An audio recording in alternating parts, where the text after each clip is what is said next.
بڑا وجد امیز رکوع ہے. اس کا جو سوز و گداز ہے کاش میں وہ آپ کے سامنے پریزنٹ کر سکوں. اللہ اکبر. وَمَن يَرْغَبُ عَن مِّلَّةِ إِبْرَاهِيمَ إِلَّا مَن سَفِهَ نَفْسَهُ، اور کون روگردانی کر سکتا ہے ابراہیم کی ملت سے سوائے اس کے کہ جس کو اس کے نفس نے احمق بنا دیا ہو. کوئی مینٹل اور پاگل ہی ہوگا جو اپنے آپ کو ابراہیم کی ملت سے الگ کرے. ہائے ہائے ہائے. وَلَقَدِ اصْطَفَيْنَاهُ فِي الدُّنْيَا، اور بے شک ابراہیم تو وہ تھا جسے ہم نے چن لیا تھا اس دنیا میں. نبی علیہ السلام کا بھی ایک مبارک نام ہے مصطفیٰ. مصطفیٰ کہتے ہیں چنے ہوئے کو. وَإِنَّهُ فِي الْآخِرَةِ لَمِنَ الصَّالِحِينَ، اور بے شک ابراہیم آخرت میں ضرور بالضرور ہمارے نیکوکار بندوں میں شامل ہوگا. اذ قال له ربه اسلم، اور یاد کرو جب بھی اس کے رب نے اس سے کہا کہ ابراہیم، آرڈر آیا سر تسلیم خم. قال اسلمت لرب العالمین، تو اس نے فوراً کہا کہ میں اپنے رب کے حضور سر تسلیم خم کرتا ہوں. اللہم اجعلنا منہم، اللہم من احییتہ منا فاحیہ علی الاسلام ومن توفیتہ منا فتوفہ علی الایمان. رضیت باللہ ربا وبالاسلام دینا وبمحمد نبیا. کیا سوز و گداز ہے جی. مجھے بتائیں رب کی تعریف اپنی مخلوق کے لیے اس سے زیادہ کسی کی تعریف ہو سکتی ہے؟ کہ اللہ کہہ رہا ہے کہ پاگل ہوگا جو ابراہیم سے روگردانی کرے. وہ تو وہ تھا جسے ہم نے چن لیا تھا دنیا میں بھی اور آخرت میں بھی ہمارے مقرب بندوں میں سے ہوگا. اور وہ ایسا تھا کہ جب بھی اس کے رب نے اسے کہا نا کہ ابراہیم تیار ہو جا، اس نے یہ نہیں کہا کہ یا اللہ سوچ لواں یا کچھ تھوڑا ٹائم مل جائے یا کوئی تعویل کر لے. حتیٰ کہ سورہ الصافات کی آیت نمبر 100، 101، 2 اور 3 میں آتا ہے کہ خواب اللہ نے دکھایا حضرت ابراہیم کو کہ جی وہ اپنے بیٹے کو قربان کر رہے ہیں. انہوں نے اٹھ کے کوئی اللہ سے نہیں کہا کہ یا اللہ خواب بھی ہے، کوئی تعبیر، کوئی دسنی، یہ وہ کہ ارادہ ہے، کوئی آئیں بائیں شائیں. سیدھا بیٹے کو بلایا ہے جناب. اور بیٹے کی عمر کیا ہے اس وقت؟ ہارڈلی 12 سال عمر ہے. اور بیٹا کون سا؟ 87 سال کی عمر میں وہ بچہ ملا ہے. 87 سال تک بے اولاد رہے ہیں. اور جب حضرت ابراہیم کی عمر 99 ایئرز ہوئی ہے، 99 ایئر کا بندہ تو اپنی لائف کنکلوڈ کر بیٹھا ہوتا ہے. اس کے بڑھاپے کا، اور قرآن میں الفاظ ہی بڑے سوزناک ہیں. اللہ تعالیٰ فرماتے دردناک الفاظ ہیں. اللہ کہتا ہے جب وہ چلنے پھرنے کے قابل ہوا نا اس کے ساتھ، تو ہم نے ساتھ ہی اس کو خواب دکھا دیا. ہوئے ہوئے. اس سے تو بہتر تھا بچہ ہوا ہی نہ ہوتا، وہ کم آزمائش تھی. تو قربانی کا کہا تو پہنچ کے جناب پہلے بیٹے کو بلا کے کہا کہ میں یہ دیکھ رہا ہوں. اگر وہ بیٹا بھی ایسا سی انہوں نے کہا جی کر گزرے. اور دیکھیں اللہ کہتا ہے پھر انہوں نے اس کو جبین کے بل لٹایا اور چھری ہاتھ میں پکڑی، پھیرنے لگے تو اللہ کی طرف سے معجزہ ظاہر ہوا اور ایک فدیہ آ گیا اور کہا کہ ابراہیم تو نے اپنا وعدہ سچا کر دکھایا. واقعی یہ سب سے بڑی آزمائش تھی جی حضرت ابراہیم علیہ السلام پہ. یہ ایک باپ سمجھ سکتا ہے جس کی اولاد ہو کہ کتنی بڑی آزمائش ہے. قال اسلمت لرب العالمین، انہوں نے ہمیشہ یہ کہا اللہ حاضر ہوں. اب اللہ تعالیٰ اس پیغمبر جس کے ایمان کا یہ لیول تھا نا، اس کی کوالٹیز بتا رہا ہے کہ وہ کیسا پیغمبر تھا. اس نے کس کمٹمنٹ کے ساتھ لائف گزاری ہے، اور اس کے بعد وہ جب موت کی طرف جانے لگا ہے تو اس نے اپنی اولاد کو کیا نصیحت کی ہے. کوئی پراپرٹی تقسیم کرنے کی، کوئی بینک بیلنس کی، کوئی یہ نصیحتیں نہیں ہیں. نصیحت کیا ہے؟ وَوَصَّى بِهَا إِبْرَاهِيمُ بَنِيهِ وَيَعْقُوبُ، اور وصیت کی ابراہیم نے اپنے بیٹوں کو اور یعقوب نے بھی اپنے بیٹوں کو. ابراہیم علیہ السلام کے 2 بیٹے تھے، اسماعیل اور اسحاق. اسحاق علیہ السلام کے آگے سے بیٹے تھے یعقوب، اور ان کے آگے 12 بیٹے تھے جن میں حضرت یوسف علیہ السلام بھی شامل ہیں. تو اللہ تعالیٰ ہمارا یہ دونوں پیغمبروں نے اپنے بچوں کو نصیحت کی. اور کیا کہا؟ یہ موت کے وقت نصیحت ہو رہی ہے، وہ آگے ذکر بھی آ جائے گا کہ یہ نزع کے عالم میں وہ کہہ رہے ہیں یا بنیہ، اے میرے بچوں، ان اللہ اصطفیٰ لکم الدین، بے شک اللہ تعالیٰ نے چن لیا ہے تمہیں دین کے لیے. فلا تموتن الا وانتم مسلمون، دیکھنا تمہیں موت نہ آئے مگر اس حال میں کہ تم مسلم مرنا۔ اب آپ لاکھ کہتے رہے کہ یا اللہ میں تو بریلوی مرنا ہے۔ میں بھی خیر 2002 میں جب عمرے پہ گیا تو میں نے غلاف کعبہ پکڑ کے دعا کی تھی، یا اللہ مجھے بریلوی ماری، حالانکہ یہ دعا کرنی چاہیے تھی۔ تو دعائیں قبول نہ ہوں تو پریشان نہ ہوا کریں، اس میں خیر ہی ہوتی ہے۔ حالانکہ ایک بریلوی ہے، دیوبندی ہے، اہل حدیث ہے، شیعہ ہے، سب کو یہ دعا کرنی چاہیے کہ اللہ مجھے موت نہ دینا مگر اس حال کے اندر کہ میں مسلم مروں۔ ہائے ہائے ہائے ہائے، میرے بھائیو یہ مسلم جو لفظ ہے نا جی، یہ اللہ کو بڑا پسند ہے۔ ہوا سماکم المسلمین، اس نے تمہارا نام مسلم رکھا ہے۔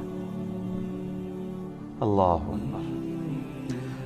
ام کنتم شہداء اذ حضر یعقوب الموت، کیا تم اس وقت موجود تھے جب یعقوب علیہ السلام پر موت آ پہنچی؟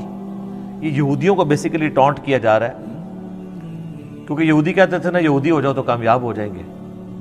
تو اللہ تعالیٰ فرما رہا ہے کہ تم حضرت یعقوب کا بیٹا تھا نا یہودا، جس کی وجہ سے یہودی نسبت ہے، تو تم حضرت یعقوب کے ماننے والے ہو۔ حضرت یعقوب کا ہی لقب ہے اسرائیل، ان کا نام ہے اسرائیل۔ اسرائیل کا مطلب ہے اللہ کا بندہ، تو اسرائیل نام سے ہمیں کوئی چڑ نہیں ہے، اسرائیل ملک بھی ہے نا۔ تو اب قرآن کی سورت بھی ہے، سورہ بنی اسرائیل آئے جو سورت نمبر 17 ہے، اس کا نام سورۃ الاسراء بھی ہے۔ تو اللہ تعالیٰ ہمارے یہودیوں، کیا تم اس وقت وہاں موجود تھے جب یعقوب علیہ السلام کی موت کا وقت قریب تھا؟ ان کے 12 بیٹے وہاں بیٹھے تھے، وہ اپنے بیٹوں کو نصیحت کر رہے تھے۔ اچھا یہاں پہ بھی موت کا لفظ آیا ہے، وصال شریف نہیں آیا۔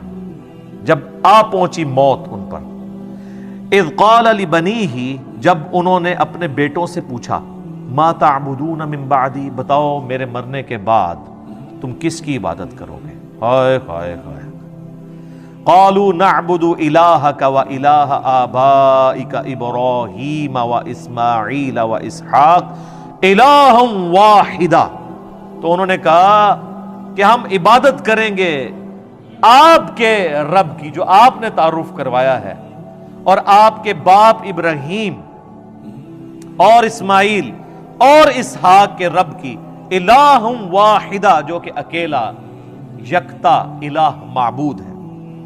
یہاں پہ دیکھیں، حالانکہ حضرت یعقوب کے جو بیٹے ہیں اسماعیل تو ان کے اس اعتبار سے چچا لگتے ہیں، کیونکہ ان کے جو ڈائریکٹ دادا ہیں وہ تو حضرت اسحاق ہیں، اسماعیل تو نہیں ہے، کیونکہ اسحاق کی اولاد سے نا۔ لیکن یہاں پہ انہوں نے حضرت اسماعیل کو بھی باپ کہا ہے، تو یہاں سے یہ بات پتہ چلی کہ چچا کے لیے بھی باپ کا لفظ بولا جا سکتا ہے، ٹھیک ہے۔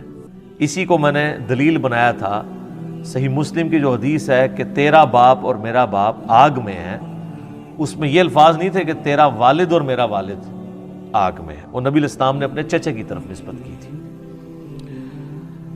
وَنَحْنُ لَهُ مُسْلِمُونَ، اور ہم اسی کے تابع فرمان ہیں۔ پھر مسلم کا لفظ آ گیا جی، کیا بات ہے۔ اچھا بعض لوگوں نے اس سے بابے ثابت کیے، وہ کہتے ہیں دیکھیں حضرت یعقوب کے بیٹے بھی کہہ رہے ہیں ابا جی اسی تہاڈے دین دے پیچھے ہیں، تقلید ثابت کی ہے اس سے۔ وہ ظالموں، ان کا باپ جو ہے وہ امام نہیں ہے، وہ پیغمبر ہے، تو ہم بھی تو یہ کہتے ہیں کہ تم بھی اپنے باپوں کو چھوڑ کے محمد رسول اللہ کی اتباع کرو۔ اس سے تقلید ثابت کی ہوئی ہے۔ تقلید کی یہ دلیل میں یہ آیت لے کے آتے ہیں کہ آپ ہمیں جناب بڑا تانا دیتے ہو کہ ہم اپنے آباء و اجداد کے دین کے اوپر ہیں۔ وہ ہم کیا کہتے ہیں، قرآن تو جگہ جگہ یہی کہتا ہے کہ جب کبھی بھی انبیاء نے دعوت پیش کی تو انہوں نے کہا کہ بل وجدنا علیہ آباءنا، ہم تو اس کی پیروی کریں گے جو ہمارے آباء و اجداد پہ نازل ہوا۔ تو اللہ فرماتا ہے تمہارے آباء و اجداد اگر گمراہ تھے تو گمراہوں کی پیروی کرو گے۔ تو یہاں پہ کہتے ہیں یہاں سے تقلید ثابت ہوئی۔ انہوں نے سیدھا سیدھا کہا کہ ہم اپنے باپ اور اپنے دادے اور اپنے چچا ان کے دین کے اوپر ہیں۔ تو سر یہ ان کا جو باپ ہے وہ بھی پیغمبر ہے، ان کا جو باپ ہے وہ بھی پیغمبر ہے، ان کا جو باپ ہے وہ بھی پیغمبر ہے، تو چچا بھی پیغمبر ہے۔ صحیح بخاری میں حدیث ہے، نبی علیہ السلام نے کہا، کیا بات ہے، کریم ابن کریم ابن کریم ابن کریم، یوسف بن یعقوب بن اسحاق بن ابراہیم، یعنی چاروں پوری نسل جو ہے، ویسے تو آگے بھی چلتی ہے، یوسف کا باپ یعقوب، ان کا باپ اسحاق اور ان کا باپ ابراہیم علیہم السلام اجمعین۔ تلک امۃ قد خلت، یہ ایک بڑی عظیم امت تھی جو گزر چکی۔ ہائے ہائے، تم لوگ ان کے نام کے اوپر ہی کھا رہے ہو. لہا ما کسبت ولکم ما کسبتم. دیکھو جو کمائے انہوں نے نیک اعمال وہ اپنے لیے کمائے، تمہارے لیے وہ اعمال ہوں گے جو تم کرو گے، یعنی ان کے اعمال تمہیں کوئی فائدہ نہیں پہنچائیں گے. ولا تسألون عما كانوا يعملون. اور تم سے یہ نہیں پوچھا جائے گا کہ انہوں نے کون سے نیک اعمال کیے، تم سے یہ پوچھا جائے گا تم نے کون سے نیک اعمال کیے. وہ کہتے تھے ہمیں ابراہیمی نسبت کام آئے گی، یہودی کہتے تھے، نصرانی بھی. اللہ نے فرمایا تو بڑی پاکیزہ امت تھی، وہ گزر گئی، اپنے اعمال اپنے ساتھ لے گئی ہے، کوئی پیچھے تم لوگوں کے لیے تو نہیں چھوڑ گئی. اسی کانٹیکسٹ میں ایک صحیح مسلم میں حدیث ہے، نبی صلی اللہ علیہ وآلہ وسلم نے فرمایا قیامت والے دن جس کے عمل نے اسے پیچھے کر دیا اس کا نسب اسے آگے نہیں کر سکتا. اور اسی کو ہمارے نبی علیہ السلام نے کھول کھول کے بیان کیا، بخاری مسلم دونوں میں حدیث ہے.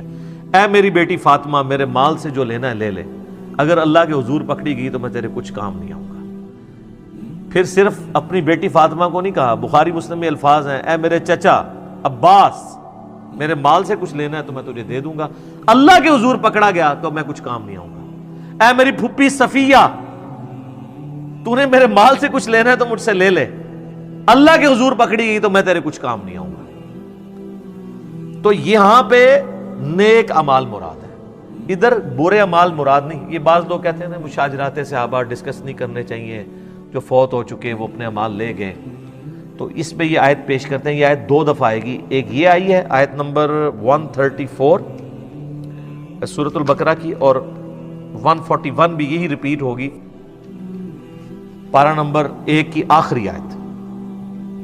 تو اس میں میرا یوٹیوب پہ سوال بھی ہے، کیا قیامت الدن کربلا کے بارے میں سوال ہوگا؟ تو میں نے اس میں بھی بتایا تھا کہ یہاں پہ نیک اعمال کا ذکر ہے.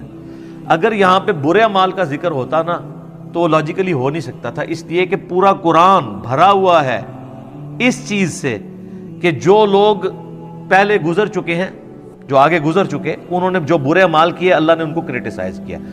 خود جو برادران یوسف ہیں وہ کیا مر نہیں چکے تھے؟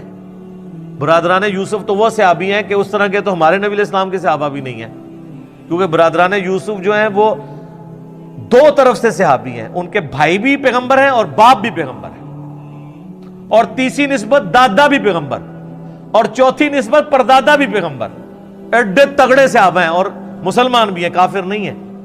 اللہ نے ان کی غلطیاں بیان کی ہیں. تو قرآن مرے ہوئوں کی غلطیاں بیان کرتا ہے. غلطی بیان کرنا اور چیز ہے، یہاں پہ بیان ہو رہا ہے کہ ان کے اچھے اعمال وہ ان کے ساتھ ہیں، تمہیں ان کے اچھے اعمال کا فائدہ نہیں ہونا، ان کے اچھے اعمال کا فائدہ انہیں. اگر یہاں برے اعمال کا ذکر ہوتا تو عربی کا قاعدہ یہ ہے کہ یہاں پہ آتا تلک امۃ قد خلت علیہا ما کسبت، انہی پر وبال ہوگا ان کے برے اعمال کا. یہاں پہ الفاظ ہے لہا ما کسبت وَلَكُمْ مَا كَسَبْتُمْ، یہاں پہ لفظ ہوتا ہے وَعَلَيْكُمْ مَا كَسَبْتُمْ، اور تمہارے کا وبال تم پر ہوگا. تو یہ عربی لنگوسٹک کے اعتبار سے بھی سپورٹیو نہیں ہے چیز. یہ میں نے ایک وسوسہ جو ہے وہ ٹیکل کر دیا. وَقَالُوا كُونُوا هُودًا أَوْ نَصَارَىٰ تَهْتَدُوا، اور یہ کہتے ہیں کہ بن جاؤ یہودی یا نصرانی تو کامیاب ہو جاؤ گے. تو ہمیں بھی یہی کہتے ہیں، ہمیں بھی تو یہی کہتے ہیں نا. وہ کہتے ہیں دیکھیں جی آپ حنفی بھی ہو سکتے ہیں، شافی بھی ہو سکتے ہیں، مالکی بھی ہو سکتے ہیں، حنبلی بھی ہو سکتے ہیں، آپ بے شک رفع الذہن کریں، لیکن آپ جو ہے محمدی ہو کے نہ کریں. تو اللہ تعالیٰ یہاں پہ کیا کہہ رہا ہے کہ تمہیں محمدی ہونا ہے. یہ کہتے ہیں سنی ہو جاؤ، شیعہ، کوئی ایک فرقہ بنا لو. اللہ کہہ رہا ہے کہ یہ بھی، یہ پرانے بھی یہ کہتے تھے قل بل ملت ابراہیم حنیفا وما کان من المشرکین. اے نبی تم فرماؤ نہیں، ہم تو بلکہ ملت پہ ابراہیم کی جو مشرک نہیں تھے. ملت ابیکم ابراہیم، پیروی کرو اپنے باپ ابراہیم کی ملت کی. ہوا سماکم المسلمین، جس نے تمہارا اسم مسلم رکھ دیا ہے. من قبل وفی ھذا، اس قرآن کے نزول سے پہلے ابراہیم نے رکھا اور اس کتاب میں اللہ نے بھی رکھ دیا. تو یہ اللہ کا بھی حکم ہے، ابراہیم کا بھی حکم ہے. اور یہاں پہ نبی الاسلام کو اللہ نے حکم دے دیا کہ آپ نے بھی یہی کہنا ہے ان کو، یہودیوں کو، کہ بھئی ہم تو ابراہیم کے دین پہ.